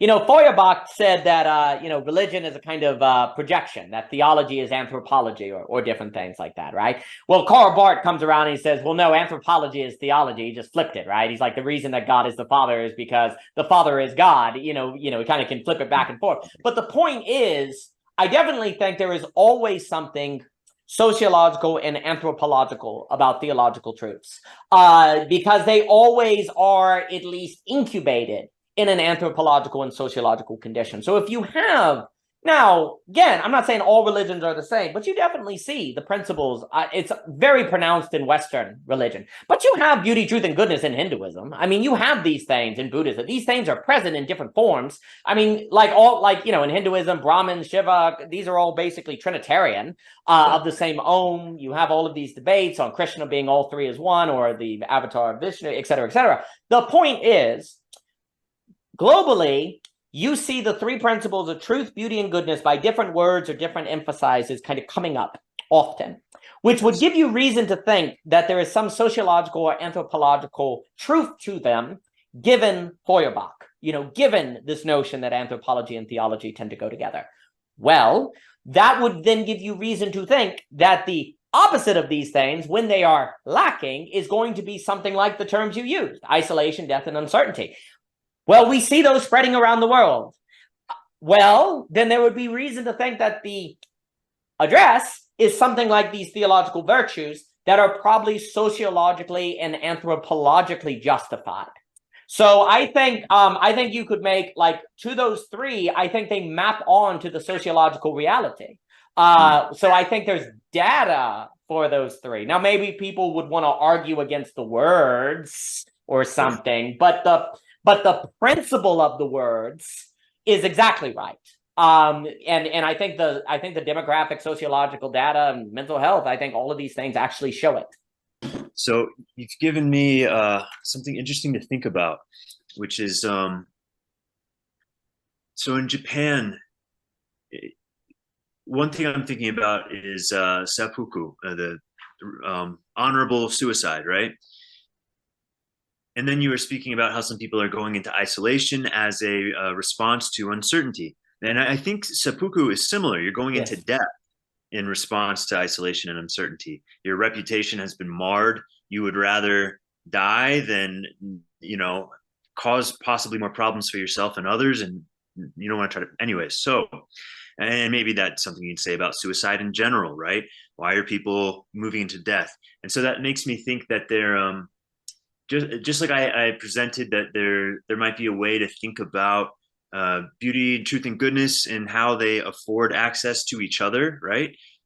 Maybe there's a similar kind of like maybe John Vervaeke's term of like reciprocal narrowing is relevant to the fears, right? The one fear leads to another. It drives you to, right? So that's really interesting to think about, and I'll spend some time with that. I'll ask you this question. I think of isolation, fear, isolation, uncertainty, and death as not just conditions, but as fears. And so so as I've been using that framework, so far it seems to me to work such that I can take any instance of fear and pinpoint it down to one of those three. In this situation, I am either afraid of dying, I am afraid of becoming isolated, or I'm afraid of not knowing, uncertainty. I wonder if, I would love your opinion, if you think that is up to snuff as a kind of fundamental grounding of fear. Like, I don't know. What do you think off the top of your head? Maybe you need time. Yes. Yes, that's 100%. A few things. One, what you said on Japan with the suicide, honorable suicide, it's exactly right. The more and more, and it's a self-feeding triple. They definitely feed one another in the same way that beauty, truth, and goodness go together and can feed one another. That's 100%. I think it's not by chance that as nations lose truth, beauty, and goodness, things like euthanasia, suicide become morally like acceptable. You say, well, okay, because it seems rational if you have no way to address this triple, this fear triple that's being described. So I think can increasingly see those things enter the conversation. So one of the things that I think was a massive mistake in, I'll just say, Christianity is defining doubt as the opposite of faith. It is not. Fear is the opposite of faith. Doubt is simply the refinement of faith. And in fact, in order to doubt something, you have to have faith in it. You have to at least hold its reality as there enough to doubt, right? We don't tend to doubt things that we have no doubt don't exist. So there's something about doubt that requires faith to even have substance, to have any sort of reality. Now, maybe it's a deconstructive reality, of course, but it has to hold the horizon of the faith. Fear is very much like faith in its opposite, because fear is always a hypothetical. It is always based on a lack of concrete reality for the bad, quote unquote, whereas faith is a lack of concrete reality for the good. I don't experience beauty now, but I'm going to believe I can, and that it exists, and that it's possible for me to condition myself in a manner so that I can apprehend it more so. So there's a kind of way in which the activities or life that lead to more truth, beauty, and goodness are a kind of stepping out in faith. Fear is a stepping back in fear. Like when you're talking about isolation, death, and uncertainty, what are you doing? You're stepping back from people. You're stepping back from uncertainty. You're stepping back from the things that you're afraid are going to kill you, right? So there's something about the reason why, for me, fear and faith kind of go together is because there's something about fear that is stepping back, while faith seems to be stepping toward. Now, another word for faith tends to be trust, belief, courage. Like one of the things that also screwed up, in my opinion, Christianity is the word faith was defined separate from faithful. When Paul uses the word faith, it means something way more like faithful, like a fighter or a soldier or someone who has courage. Faith in the Bible has now come to mean belief. That has been a disaster because it's completely fed into a kind of having the right facts in your head being faith. Paul, when he uses the word faith, it's more like faithful. And I think it's been a massive mistake, because then you You say, mean, sorry, when you say he means faithful, do you mean faithful like I am like a commitment, like that yes, kind of faithful? it's Okay. more, it's a commitment that then requires that I'm going to step out into. Because if I'm committed to you in marriage, it means I'm going to act on it, right? It means I'm going to trust you. Like, commitment is way more what he means versus belief. And now, Gotcha. of course, the problem is that people use those, back and forth, and they mean one for the other, and language is tricky. But the word faith is more like commitment. Okay, well, what's the opposite of fear? A commitment, despite the fear. A commitment has you go against the fear. It's like, I'm scared, that's why I need a commitment. I'm committed in order to overcome the fear. Like, if we Mm, don't think of faith as commitment, then we can't see its relation to fear, and that means fear probably wins, because you don't have, and this is all a great example to me of why using philosophy as self-defense in the right way. You're thinking abstractly about the difference between faith as propositional belief versus faith as commitment, realizing that faith is more so commitment to align it with truth, beauty, and goodness. Well, that would mean fear is the opposite of faith, not doubt.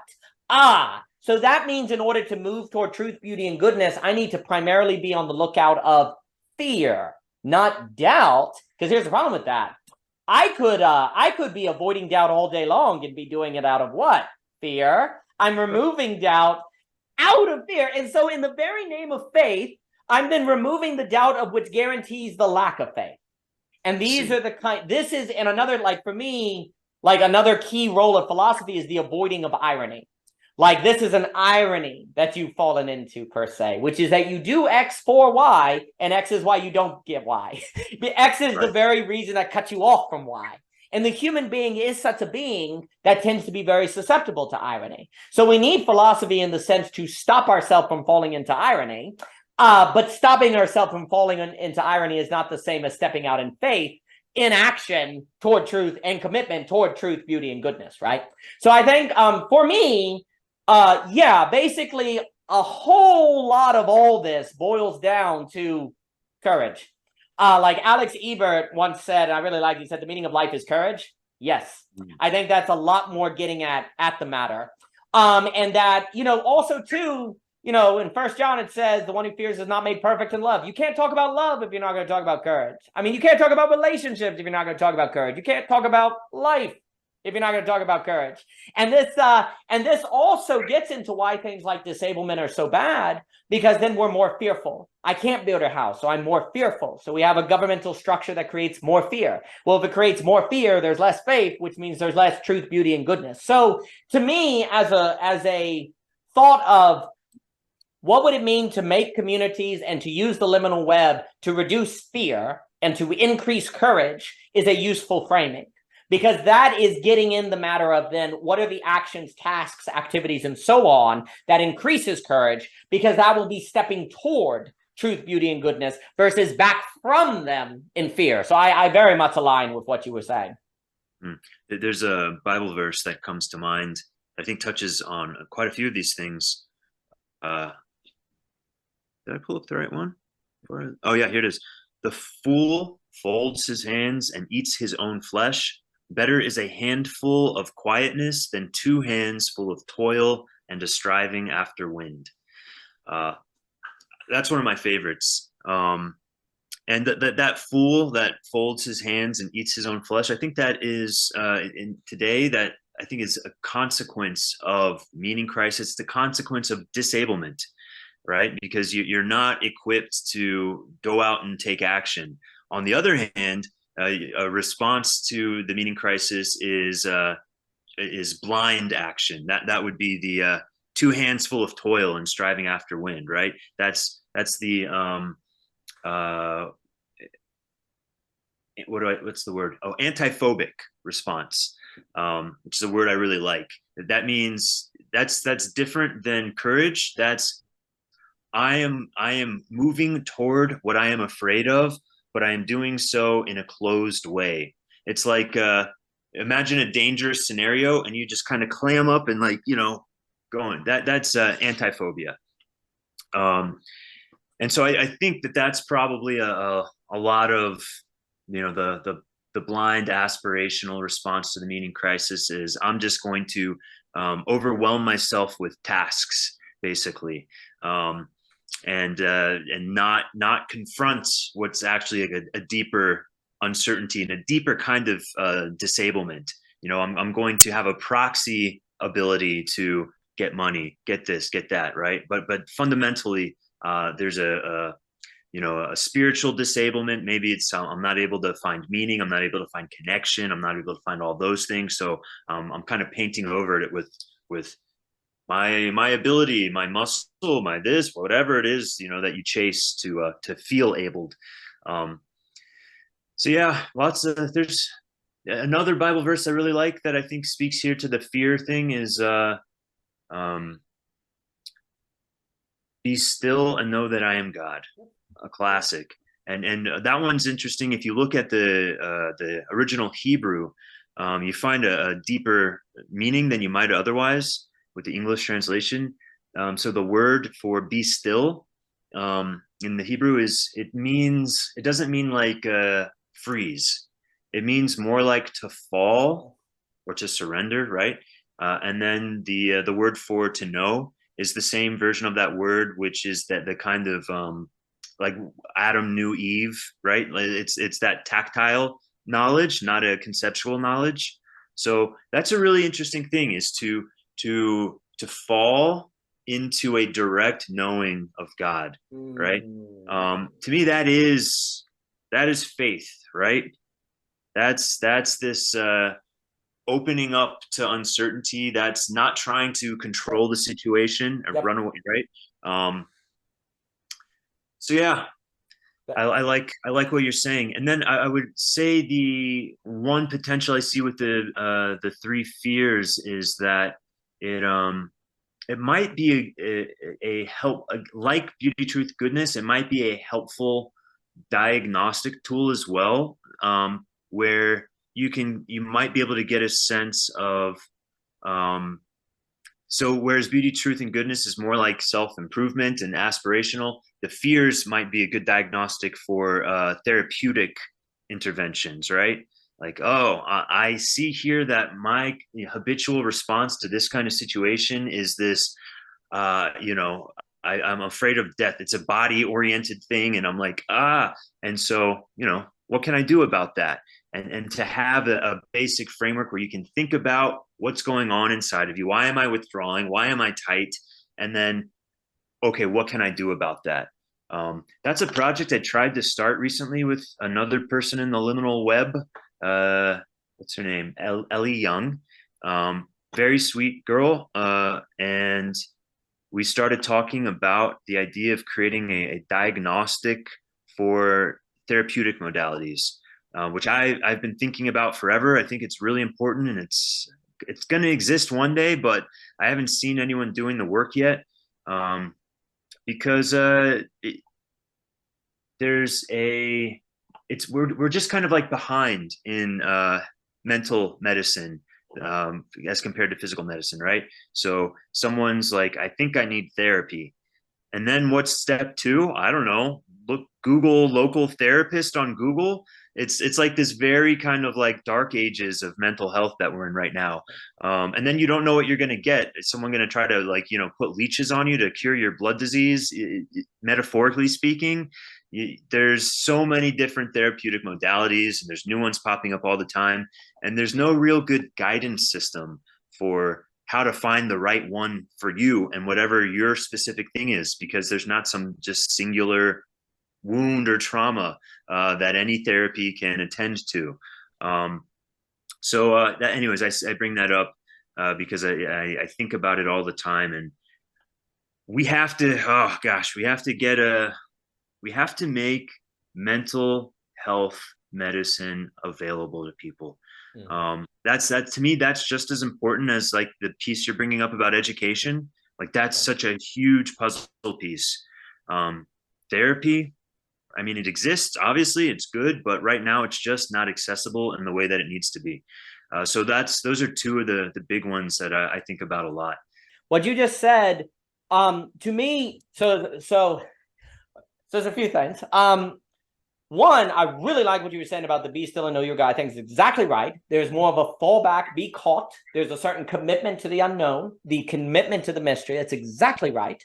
And then the question is how to be prepared to handle the mystery, not to plan away from the mystery, but to be the kind of subject who can do that and do it often and to do it at more harder and harder degrees. That's beautiful.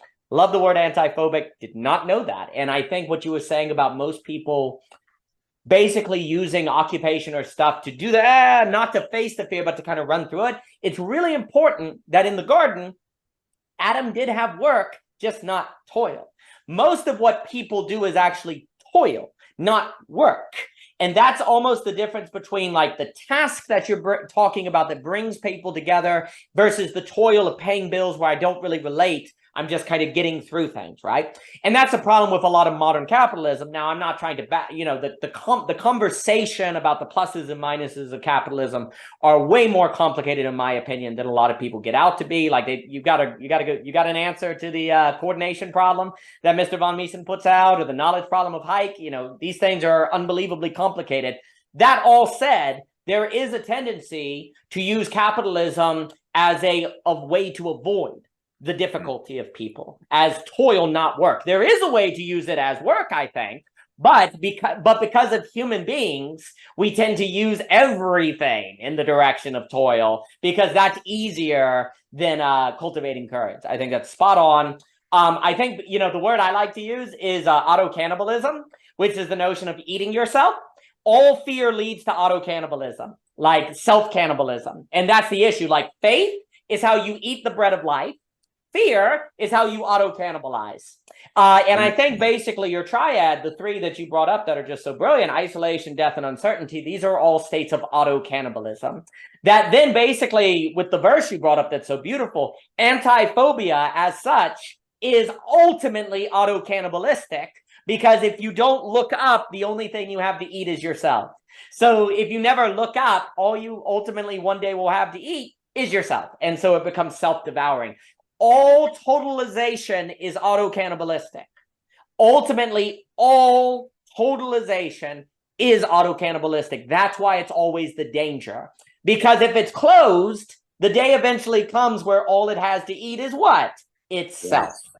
So that's the great horror of totalization, is it's always going to be auto-cannibalistic.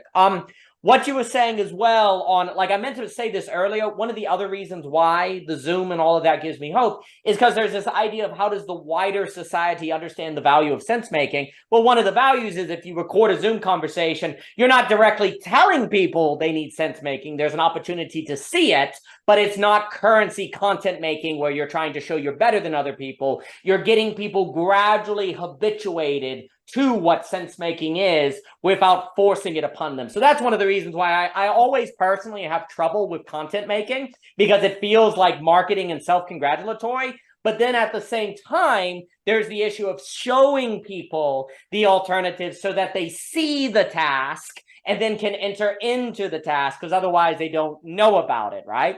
Like, I'm glad that William Faulkner put out The Sound and the Fury, even though there's something self-congratulatory about it, because otherwise I couldn't read it and have my horizons expanded. I think that's something we have to, that's something in the liminal web. We always have to be sure that content is for the sake of showing a possibility of a task that people can join in, not the creation of content for the making of a brand.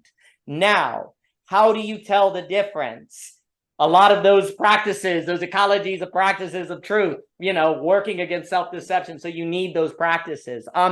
Lastly, another reason why I'm bullish on the Zooms and this whole idea of these kind of conversations is I do think there is something about these kind of conversations engaging in sense making that does work to improve mental health.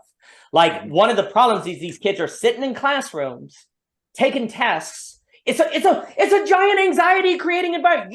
If you were trying to destroy people's mental health, I can't think of a better environment than the modern classroom. You've got puberty, you've got social status, you've got memorization. The brain sucks at memorization. It tends to be way better at this kind of intelligence. So you're setting kids up to basically feel like failures. no wonder. And so, one of the things I think can be said is that when people know how to talk or talk with others or relate to others, there is something therapeutic about that. Also, they learn how to handle diagnosis. When you're talking to someone and they say, hey, I think you're weak in the beauty area. Well, if you're used to dealing with ideas, if you're used to talking about human beings, and you can hear that and go, oh, and you also know that's a skill you can get. It's not a label of your identity that because you have the wrong genes, you're done for. It's actually a skill. Well, now I have meaning because my meaning is to get that skill. Like, that's the thing. Tasks, the beautiful thing about tasks is they give you something to do, motivation, without christening you an identity you cannot escape. So that's another reason why tasks are so important to all this, because it's a way of giving people meaning that isn't just based on a kind of social hierarchy or identity or genetics or identification that they can't improve on. So beauty, truth, and goodness allows you to have improvement, action, and change without it being a kind of static caste system that you can't escape because you didn't go to an Ivy League or you were just born with the wrong things and so on and so forth. So these three infinities also favor the notion of mental health being a skill or tied to a task making that you can get better at, and it's something you can do all the time infinitely. So I think too, what you're talking about with the mental health stuff, that's part of kind of the picture of thinking these different things, and it's just getting people to value them. And then to do it, and then it's just kind of our responsibility here on the liminal web is to figure out how to make that happen or to contribute to it in different ways, not from a top down, but from a thinking in terms of those tasks, thinking of the relation between Zoom and real life, thinking in terms of enablement, and thinking in terms of these infinities. So I think that's part of the work. Thank you. Well, I'll leave with three very brief comments. One, I love the insight about how a closed system tends toward auto-cannibalism. It's clearly true. Those words are great framing. Two, one great potential of Zoom, I think, is that it allows a therapeutic titrating of social exposure, kind of like you were saying. In the classroom, you're getting very activated, right? I found personally, even before the liminal web, Zoom was a great way for me to do some exposure therapy with my social hangups, because you feel a lot safer when I'm on the just in front of a computer and I can push my my comfort boundaries bit by bit by bit and see my reactions. Oh, I'm kind of dissociating there. Oh, whatever, blah, blah, blah, right? Lastly, I'm about to engage in some auto cannibalism. I'm doing, I just kind of weaned my way into my second 10-day water fast. And one of the great things when you do a water fast after ketosis is going on for a few days, you enter into what's called cellular autophagia. Phagia means to eat. So what your body does is it starts to metabolize the oldest and most broken down cells in the system because it's got to eat itself, right? But that's like this nice, refreshing, cleansing, detoxifying process. And then you get to replenish with new cells once you start eating again. And if you've never done a water fast, I highly recommend them. It's amazing. It's philosophical, it's spiritual, it's meditative. So I'll plug the water fast. And as a Native American elder once said, you stop eating food and drinking water. They even don't drink water when they fast, some, so that you run out of the energy needed to lie to yourself. Isn't that a good one? And it's very true. It's very true.